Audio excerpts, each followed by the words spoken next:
Nos encontramos con nuestro invitado que está de este lado, que como prometimos en el primer bloque nos iba a acompañar, Rodolfo Rodi Aguiar, secretario general de la Asociación de Trabajadores del Estado de ATE. Muchas gracias por acompañarnos. Alias Rodi, te vamos a decir Rodi familiarmente el resto del programa. Un saludo para ustedes, muy contento de estar por primera vez aquí en el piso del programa. Es la primera vez que venís. La primera vez. Bueno, en esta ocasión el motivo por el que te invitamos no es demasiado feliz y tiene que ver con el decreto 340. Últimamente no tiene motivos muy no tenemos felices mucho para que me inviten, la realidad. Sí, nos está pasando seguido. Pero el decreto 340 con el que el gobierno nos notició la semana pasada plantea una serie de modificaciones, por llamarlo de facto, de las leyes laborales vigentes hasta el momento, donde de repente hay un cercenamiento o casi una prohibición, insisto, de facto, del derecho a huelga, considerando una cantidad enorme de actividades como esenciales y otras como trascendentales que limitarían la posibilidad de los trabajadores de realizar una huelga, garantizando un 75% de presencialidad y un 50% en otros casos. Es casi como no hacer huelga, ¿no? Y esto además afecta particularmente a los trabajadores del Estado. ¿Cómo lo están viendo desde el sindicato? Que además es uno de los sindicatos más grandes de la Argentina, por cierto. Sí, en principio esto de la felicidad, no felicidad, nosotros los estatales decidimos no victimizarnos. Desde el primer instante en que asumía este gobierno que encabeza el presidente Milei. Así que tristeza, preocupación no, estamos ocupados en confrontar a este gobierno, a un gobierno con el que sabemos que no existe posibilidad de diálogo. El diálogo no forma parte del manual de actuación, del catálogo de este gobierno, por lo tanto lo tenemos que confrontar. Desde allí creo que frente al decreto 340, el paro y la movilización que llevamos adelante la semana pasada, el día 22, lo puso a prueba. No lo acatamos. Nosotros no acatamos leyes inconstitucionales. Lo mismo ocurrió con el protocolo antimovilización de Patricia Bullrich. Una decisión administrativa de un ministerio no puede estar por encima de la Constitución Nacional. Este decreto 340, sin lugar a dudas, se lo escribieron al presidente las multinacionales y los grandes grupos empresarios que operan en el país, porque claro que se admite la restricción a los derechos. Ahora, un derecho no puede ser restringido tanto, una extralimitación en la restricción que se impida su ejercicio. Y en el caso del derecho de huelga, estamos hablando de un derecho humano fundamental. No solo se agregan nuevas actividades esenciales, sino que aparece una figura nueva, que son los servicios de importancia trascendental. Y entonces en las primeras habría que garantizar un 75% de la prestación durante un paro y en los segundos un 50%. Toda huelga de esta manera se tornaría ineficaz, perdería todo sentido. Y aquí lo que tenemos que decir es que la esencialidad ya estaba regulada, está regulada en la Argentina desde hace más de 20 años, desde el año 2004, siguiendo los criterios de la OIT. Este decreto lo que viene a hacer es vulnerar el artículo 14 bis de la Constitución Nacional y el convenio 87 de la OIT. ¿Qué se consideran actividades esenciales? Todas aquellas cuya interrupción, puede generar un peligro para la salud, la vida o la seguridad de la población. Y el sistema hasta ahora funcionó muy bien, sin lugar a dudas. Este decreto está hecho para joder a los trabajadores y beneficiar a las patronales. Y limitarnos en el derecho. Por ejemplo, incorpora la construcción. Por ejemplo, la arena, los insumos de la construcción, arena, ladrillos.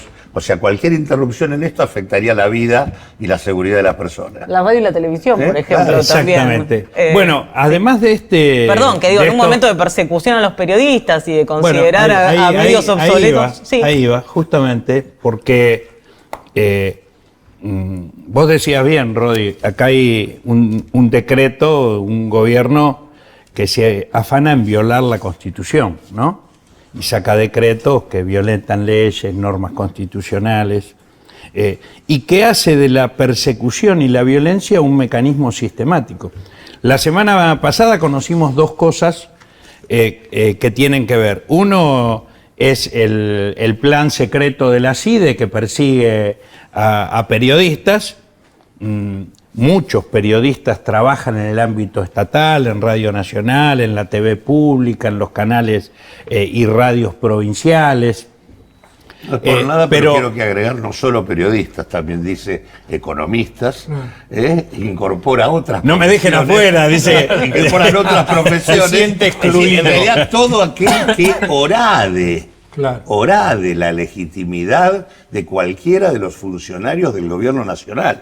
Exactamente. Eso es lo que dice. Pero junto con esto, además, ha salido una resolución del Ministerio que está llevando adelante de Sturzenegger, que también convoca a armar listas negras de delegados o quienes participen en la organización de medidas de fuerza. O sea que el carácter de despotismo y de gobierno policíaco se está consolidando. ¿Qué análisis hemos hecho los compañeros de nuestro gremio y del equipo jurídico sobre esta sucesión de normas policíacas y persecutorias?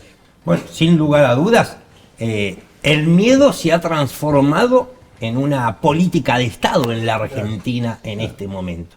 A esto hay que agregar, a nosotros no nos había ocurrido que nos amenazaron de muerte y de desaparición, no desde un perfil falso. Una persona perfectamente identificada, comerciante, vidriero de la provincia de Buenos Aires, y digo, esto, la denuncia penal inmediata hicimos, no lo podíamos dejar pasar, pero no solo para que energúmenos como este no anden por la calle creyendo que tienen impunidad y puedan delinquir, sino además para poner en evidencia que la violencia en este momento en la Argentina se genera desde las más altas esferas del poder. Es decir, la violencia es institucional, es el Poder Ejecutivo Nacional el que construye todos los días un clima de violencia. Esa resolución a la que vos hacés referencia, Cachorro, tiene que ver con el intento de reducir a su mínima expresión la representación sindical en los sectores de trabajo. Por supuesto que está todo orientado a que no exista resistencia. Los sindicatos, las centrales obreras, estamos siendo el último dique de contención. Yo digo, si nos dejamos arrebatar de estos derechos, bueno, poco y nada nos quedará a las trabajadoras y a los trabajadores. Pero aparte, la pregunta es, a ver. Las listas negras, perdón, se refiere a un registro que hay que elaborar ahora con el nombre y apellido de quienes resulten electos delegados. Que se agrega el tema ya instalado en la protorreforma de la ley Bases, que es el tema de la penalización de la actividad gremial. O sea, la posibilidad de la denuncia penal, que ya rige sobre quienes ejerzan actividades que obturen el funcionamiento de una empresa, ¿no? Digo, así que no solamente es, las listas negras se agregan a la penalización de la actividad gremial. Ahora la pregunta terrible entender que organizarse los trabajadores sea obturar una empresa, ¿no? Ponele que, bueno, paro, ¿sí? Los trabajadores, como decís vos, se pliegan masivamente. ¿Qué hacen? ¿Los echás a todos? No, en definitiva, el último paro de ATE tuvo más de un 90% de adhesión en toda la con el 90% de los laburantes. Esta medida no tiene ninguna posibilidad de prosperar. De todas maneras, a mí no me gustaría pasar por acá sin analizar, por ejemplo, el discurso de Cristina de Kirchner, porque pareciera ser que después de algún tiempo no solo aparece algún tipo de reflexión, sino que hay algo en lo que coincidimos, pero algo que yo quiero defender acá. Este planteo de la nueva estatalidad. En lo que coincidimos es en que, por supuesto, yo creo que después de 17 meses la batalla cultural la empezamos a equilibrar. Porque uno también tiene que pelear con muchos colegas suyos, incluso que están de este lado, pero que dicen, sí, Milei, pero, con esa desesperanza que tienen muchos colegas. Así que tenemos que enfrentar a Milei. Tenemos que enfrentar estas políticas de ataque sistemático a los derechos de los trabajadores y además a muchos colegas suyos que están de este lado, reitero, pero que siempre tienen un pero. Acá no hay ningún pero. No tenemos que dudar nosotros en dónde tenemos que estar parados. Pero digo, coincidencia con el discurso de la expresidenta, en tanto y en cuanto dice, empezamos a equilibrar la batalla cultural, porque yo creo que después de 1 año y medio, el pueblo empieza a tomar conciencia que cuando le dijeron motosierra al Estado, en realidad era motosierra a todos y cada uno de sus derechos. Un ejemplo concreto doy. Despidieron a los empleados públicos que tienen que desagotar las alcantarillas. Frenan la obra pública, no se pudieron construir desagües en los últimos 2 años y además desmantelan el Servicio Meteorológico Nacional.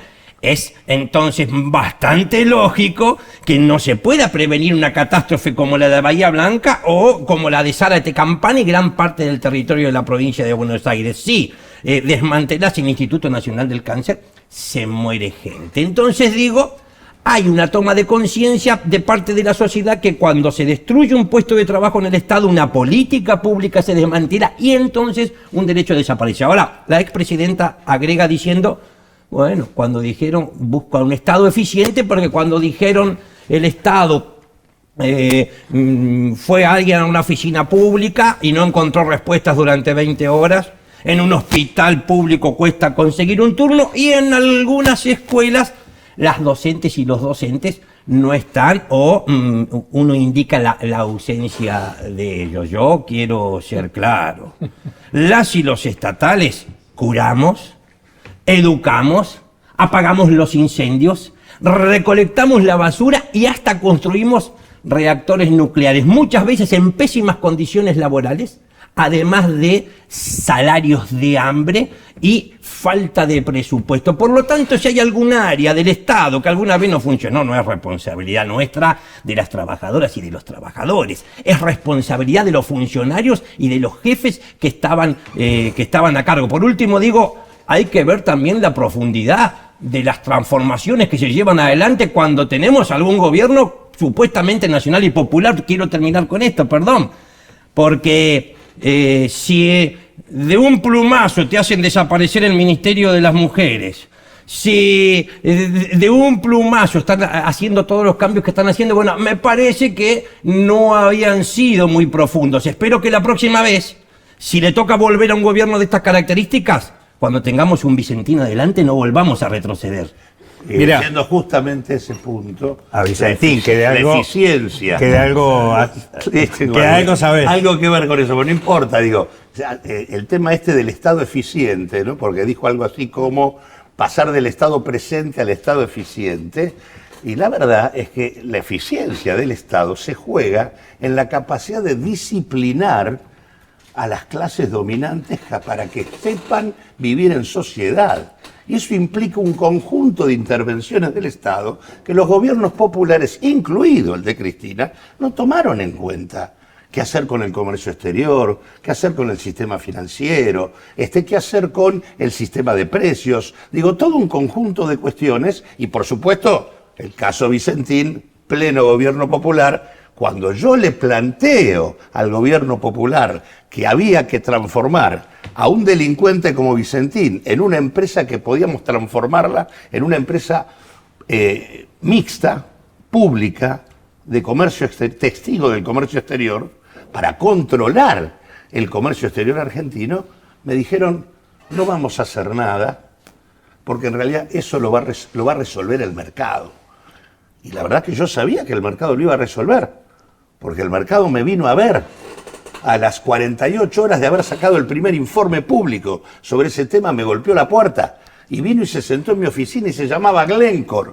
Era el socio de la principal empresa de molienda de soja en la Argentina, que es Renova, socio de Vicentín, que vino a decirme, bueno, los Vicentín han hecho algunos inconvenientes, nosotros nos quedemos quedar con la empresa. O sea, el mercado iba a resolverlo. El gobierno popular me dice que yo tenía que dejar que el mercado concentre más el comercio exterior. Entonces, la falta de eficiencia de los gobiernos populares es por no haber encarado la tarea principal de cualquier Estado, que es ser eficiente en el control de las clases dominantes. Y en este caso, el mercado demuestra una vez más que es concentración económica y extranjerización de la economía. Y también lo que se está, reflexionaba mientras te escuchaba, Rodi, Sabien, se está ocultando una realidad concreta que atravesamos hoy. Vos hacías referencia al planteo que llevamos en la Jornada Nacional de Lucha del 22, en el aniversario de los Cabildos Abiertos de mayo que antecedieron el nacimiento de la patria y que necesitamos recuperarlo para enfrentar estas políticas coloniales, el espíritu patriótico y la participación popular. Una de las razones principales de esa convocatoria fue que se devuelva a las provincias lo que le ha retenido el gobierno nacional a las provincias.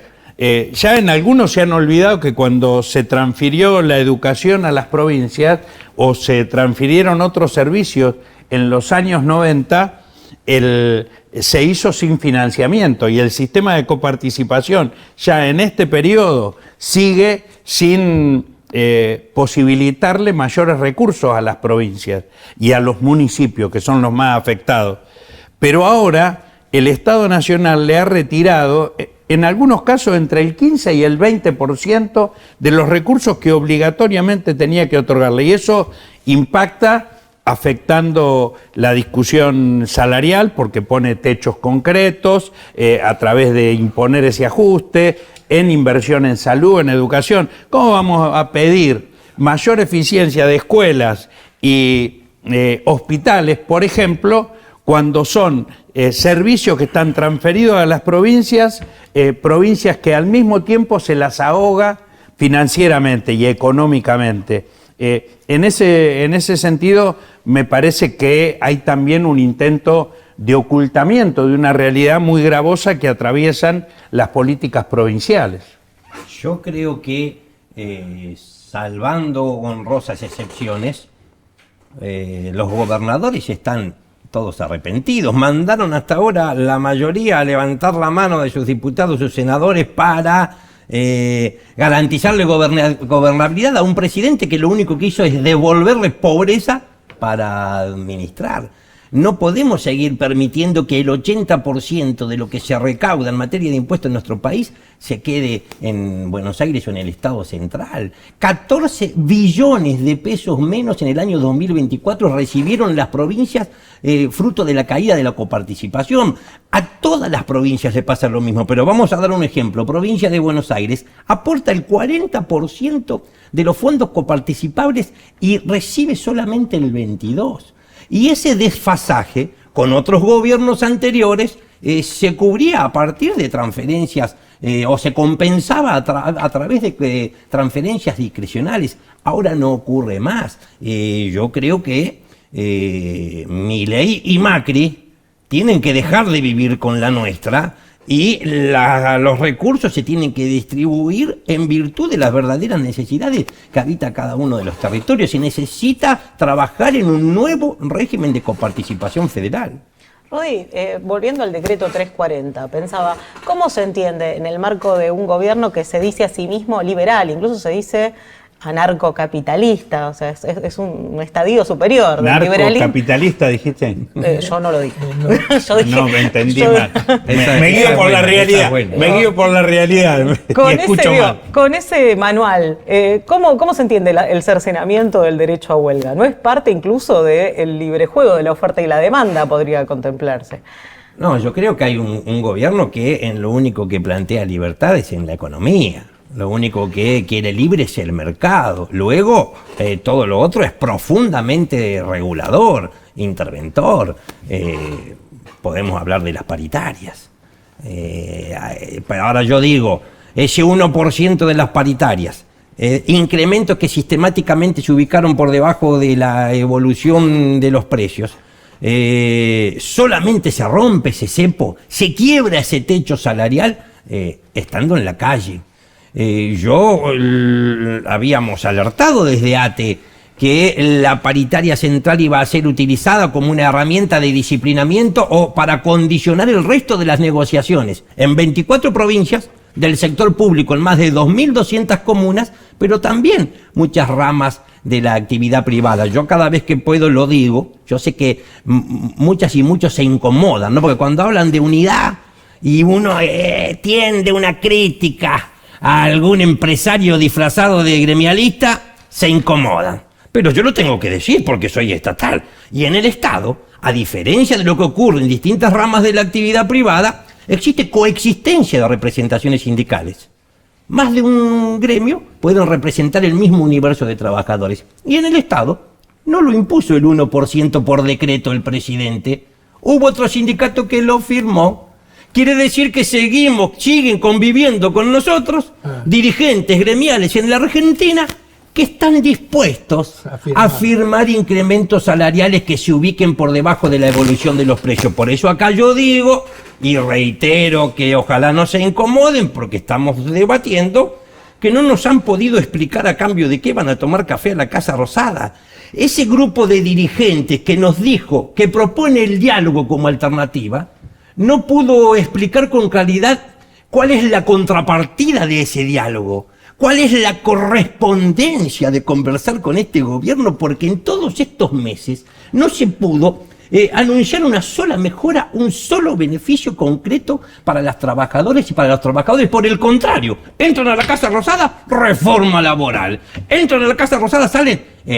me parece que la unidad en acción es con todos. Ahora, la unidad orgánica la tenemos que revisar. Me sumo a todos los que convocan unidad. Ahora, no me sumo a esconder la basura debajo de la alfombra. O sea, es una unidad con debate. La contrapartida no debe ser muy difícil de imaginar. Bueno, eso lo vemos cotidianamente en el Congreso de la Nación. En el Congreso de la Nación. A lo que decías, Gladys, digo, lo de liberal no existe en esto, porque, digo, este es un gobierno que reivindica la dictadura. Digo, es un gobierno que trabaja sobre desconocer de manera absoluta el conjunto de las formas institucionales de un régimen democrático. Gobierna por fuera de la Constitución y de la ley. Entonces, y por otro lado, en el terreno incluso de la economía, es una visión de la economía, que no es la visión liberal, es la visión austríaca, que es una visión en donde ellos lo que hacen es decir que son virtuosos los monopolios, las grandes corporaciones. Consecuentemente, digo, no están hablando del mercado de la libre competencia, no, están hablando de las corporaciones dueñas de los mercados, que son los héroes de la humanidad. O sea, que ahí no hay libertad en En el liberalismo, el monopolio en general dificulta la competencia, claro, hay que combatirlo. El liberalismo confronta con el monopolio, reclama la competencia y es más, plantea que el Estado debe regular para generar competencia en los mercados. Acá es exactamente al revés. Acá los monopolios son un signo de desarrollo, de progreso y son los héroes de la humanidad. Consecuentemente, es hacia ellos que se debe ir, o que debe venir el conjunto de las políticas que lo favorecen. Un Estado que no regula a las grandes transnacionales, a los grandes monopolios, que destruye aquellas áreas, como bien describía Rodi, aquellas áreas que tienen que ver con las necesidades de los sectores populares.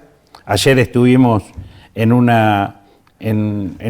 plenario de organismos de derechos humanos y podemos corroborar no solamente cómo se despiden trabajadores, sino cómo al mismo tiempo se destruyen instituciones que pusieron a la Argentina en el primer nivel mundial de un Estado al servicio de los derechos humanos. A ese Estado se le está poniendo la motosierra. Ahora, por otro lado, se fortalece el Estado represor.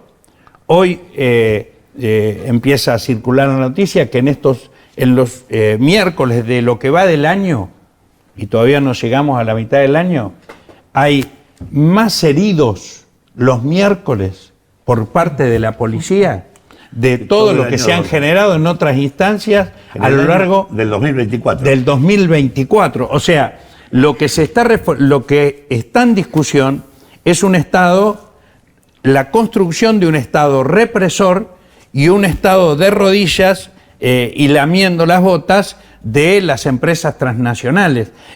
No es que se quiere destruir todo el Estado.